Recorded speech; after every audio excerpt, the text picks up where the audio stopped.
ამ არამზადა ინდოელმა ვიღაცის სახლის წინ რომ მოჯვა კორპუსში ხომ ნახეთ არა ვიდეო ხო და რამდენიმე კომენტარი წამოვიდა მსგავსი რომ ამ ცეცხალ ინდოელს რა ქნას არა ქალაქში ტუალეტი არ არსებობს და სად მოჯვას ინდოელმა ქალაქში ტუალეტები რატო არა ხალხო სახლიც არა აქ ინდოელს გამაგებინეთ მაგრამ ის 20 წუთი სადაც სახლში უნდა ასულიყო ის 20 წუთი ხო არ უნდა დაეკარგა და ის ფული ხო არ უნდა დაეკარგა ამიტომ ადგა და ვიღაცის სახლის წინ ჩაისვარა ჩაიჯვა თუ მოჯვა ღორივით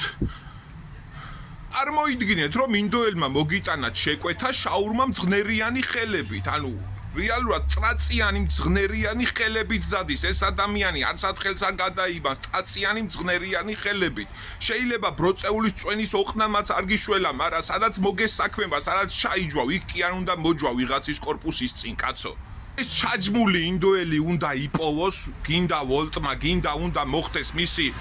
იდენტიფიკაცია და გამოძიება დაიწყოს ან საყვედური ან გაუშვან სამსახურიდან საყვედური კი არა გაგდება ვაფშე რა არის ეს აი აღარ ვიცი რა მე სიტყვები მართლა არ მყოფდი სახლი მაინც არა აქ მამაც ხონებულს კაცო ეს ჩაჯმული ინდოელი საედან სად ჩამოვიდა სად ჩამოეთრია ხარ სხვა ქვეყანაში მუშაობ, იყავი პატიოსნად, იყავი მშვიდად და წყნარად, იყავი კაცურად იმუშავე და ხელსაც ჩამოგართვემ და გადაკოცნავ და ბოდიში ეხლა და მძღნერიან და ჩაჯმულ ხელს ნამდვილად ვერავის ვერ ჩამოვართვე.